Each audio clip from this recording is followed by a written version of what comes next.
देव दीपावली का पावन पर्व है। आज गुरु नानक देव जी का भी पवित्र प्रकाश पर्व है।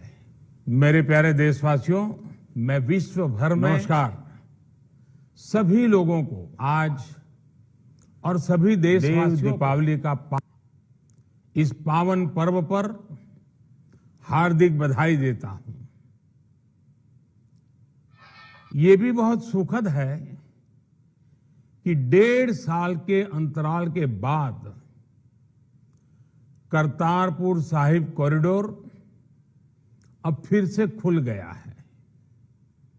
साथियों, गुरु नानक जी ने कहा है, बीच दुनिया सेवी कमाइए त दरगिह बेसन पाइए।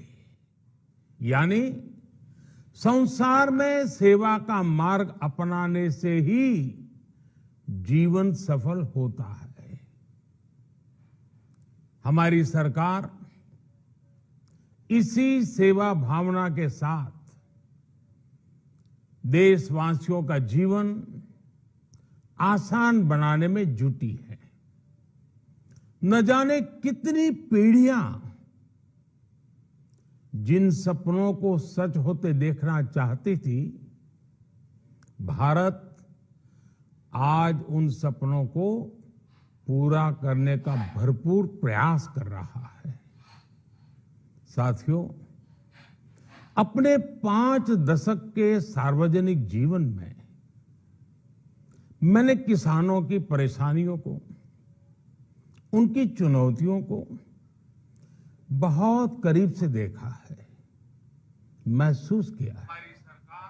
इसलिए जब देश ने मुझे 2014 में प्रधानमंत्री के रूप में सेवा का अवसर दिया, तो हमने कृषि विकास, किसान कल्याण को सर्वोच्च प्राथमिकता दी। साथियों,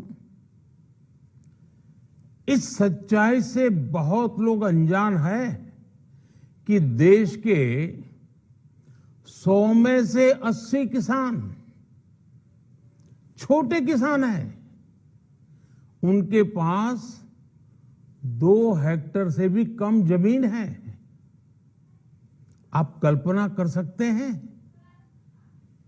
इन छोटे किसानों की संख्या 10 करोड़ से भी ज्यादा है। उनकी पूरी जिंदगी का आधार यही छोटी सी जमीन का टुकड़ा है। यही उनकी जिंदगी होती है। और इस छोटी सी जमीन के सहारे ही वो अपना और अपने परिवार का गुजारा करते हैं। पीढ़ी दर पीढ़ी परिवारों में होने वाला बंटवारा इस जमीन को और छोटा कर रहा है। इसलिए देश के छोटे किसानों की चुनौतियों को दूर करने के लिए हमने बीज, बीमा, बाजार और बचत, इन सभी पर चौतरफा काम किया। सरकार ने अच्छी क्वालिटी के बीज के साथ ही किसानों को नीम coated urea, soil health card, micro irrigation जैसी सुविधाओं से भी जोड़ा। हमने 22 करोड़ सॉइल हेल्थ कार्ड किसानों को दिए और इस वैज्ञानिक अभियान के कारण एग्रीकल्चर प्रोडक्शन भी बढ़ा। साथियों, हमने फसल बीमा योजना को अधिक प्रभावी बनाया। उसके दायरे में ज्यादा किसानों को लाए। आपदा के समय ज्यादा से ज्यादा किसानों को आसानी से मुआवजा मिल सके, इसके लिए भी पुराने नियम बदले। इस वजह से बीते 4 साल में 1 लाख करोड़ रुपए से अधिक का मुआवजा हमारे किसान भाई बहनों को मिला है। हम छोटे किसानों और खेत में काम करने वाले श्रमिकों तक बीमा और पेंशन की सुविधाओं को भी ले आए। छोटे किसानों की जरूरतों को पूरा करने के लिए सीधे उनके बैंक खातों में 1,62,000 करोड़ रुपए ट्रांसफर किए, सीधे उनके खाते में। साथियों, किसानों को उनकी मेहनत के बदले उपज की सही कीमत मिले, इसके लिए भी अनेक कदम उठाए गए। देश ने अपने रूरल मार्केट इंफ्रास्ट्रक्चर को मजबूत किया। हमने एमएसपी तो बढ़ाई ही, साथ ही साथ रिकॉर्ड सरकारी खरीद केंद्र भी बनाए। हमारी सरकार द्वारा की गई उपज की खरीद ने पिछले कई दशकों के रिकॉर्ड तोड़ दिए हैं। देश की 1000 से ज्यादा मंडियों को ई नाम योजना से जोड़कर हमने किसानों को कहीं पर भी अपनी उपज बेचने का एक प्लेटफॉर्म दिया। और इसके साथ ही देश भर की कृषि मंडियों के आधुनिकीकरण पर भी हमने करोड़ों रुपए खर्च किए। साथियों, आज केंद्र सरकार का कृषि बजट पहले के मुकाबले 5 गुना बढ़ गया है। हर वर्ष 1.25 लाख करोड़ रुपए से अधिक कृषि पर खर्च किए जा रहे हैं। 1 लाख करोड़ रुपए के एग्रीकल्चर इंफ्रास्ट्रक्चर फंड के माध्यम से गांव और खेत के नजदीक भंडारण, इसकी व्यवस्था, कृषि उपकरण जैसी अनेक सुविधाओं का विस्तार, ये सारी बातें तेजी से हो रही है। छोटे किसानों की ताकत बढ़ाने के लिए 10,000 एफपीओ किसान उत्पादक संगठन बनाने का अभियान भी जारी है। इस पर भी करीब 7,000 करोड़ रुपए खर्च किए जा रहे हैं। माइक्रो इरिगेशन फंड के आवंटन को भी 2 गुना करके 10,000 करोड़ रुपए कर दिया गया है। हमने क्रॉप लोन भी 2 गुना कर दिया, तो इस वर्ष 16 लाख करोड़ रुपए हो जाएगा। अब पशुपालकों को मछली पालन से जुड़े हमारे किसानों को भी किसान क्रेडिट कार्ड का लाभ मिलना शुरू हो गया है। यानी हमारी सरकार किसानों के हित में हर संभव कदम उठा रही है, लगातार एक के बाद एक नए कदम उठाती जा रही है। किसानों की आर्थिक स्थिति सुधरे, उनकी सामाजिक स्थिति मजबूत हो, इसके लिए पूरी ईमानदारी से काम कर रही है। साथियों, किसानों की स्थिति को सुधारने की इसी महाअभियान में देश में 3 कृषि कानून लाए गए थे।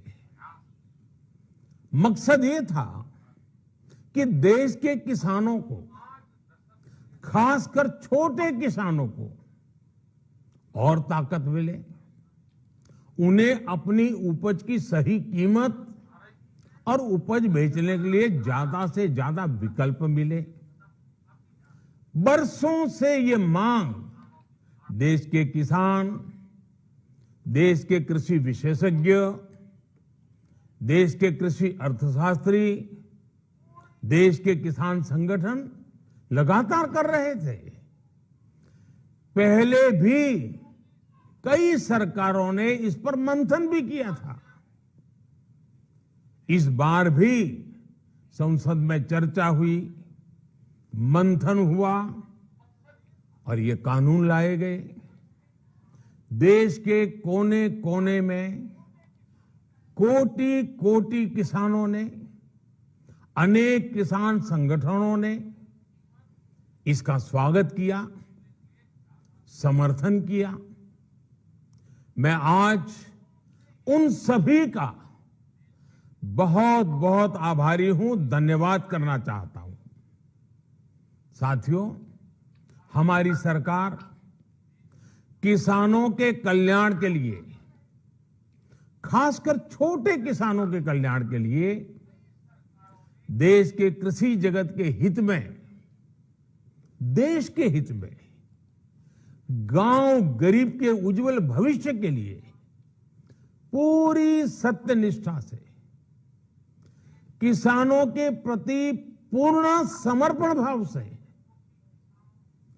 नेक नियत से ये कानून लेकर आई थी। लेकिन इतनी पवित्र बात, पूर्ण रूप से शुद्ध किसानों के हित की बात, हम अपने प्रयासों के बावजूद कुछ किसानों को समझा नहीं पाए। भले ही किसानों का एक वर्ग ही विरोध कर रहा था, लेकिन फिर भी ये हमारे लिए महत्वपूर्ण था। कृषि अर्थशास्त्रियों ने, वैज्ञानिकों ने, प्रगतिशील किसानों ने भी उन्हें कृषि कानूनों के महत्व को समझाने का भरपूर प्रयास भी किया। हम पूरी विनम्रता से, खुले मन से उन्हें समझाते रहे। अनेक माध्यमों से व्यक्तिगत और सामूहिक बातचीत भी लगातार होती रही। हमने किसानों की बातों को, उनके तर्क को समझने में भी कोई कोर कसर बाकी नहीं छोड़ी। कानून के जिन प्रावधानों पर उन्हें ऐतराज था, सरकार उन्हें बदलने के लिए भी तैयार हो गई। 2 साल तक हमने इन कानूनों को सस्पेंड करने का भी प्रस्ताव दिया। इसी दौरान ये विषय माननीय सर्वोच्च न्यायालय के पास भी चला गया। ये सारी बातें देश के सामने है, इसलिए मैं इनके अधिक विस्तार में नहीं जाऊंगा। साथियों, मैं आज देशवासियों से क्षमा मांगते हुए सच्चे मन से और पवित्र हृदय से कहना चाहता हूं कि शायद हमारी तपस्या में ही कोई कमी रही होगी, जिसके कारण दिए के प्रकाश जैसा सत्य कुछ किसान भाइयों को हम समझा नहीं पाए। आज गुरु नानक देव जी का पवित्र प्रकाश पर्व है। ये समय किसी को भी दोष देने का नहीं है। आज मैं आपको, पूरे देश को ये बताने आया हूं कि हमने 3 कृषि कानूनों को वापस लेने का, रिपील करने का निर्णय लिया है। इस महीने के अंत में शुरू होने जा रहे संसद सत्र में, इसी महीने में, हम 3 कृषि कानूनों को रिपील करने की संवैधानिक प्रक्रिया को पूरा कर देंगे। साथियों, मैं आज अपने सभी आंदोलनरत किसान साथियों से आग्रह कर रहा हूं, आज गुरु पर्व का पवित्र दिन है।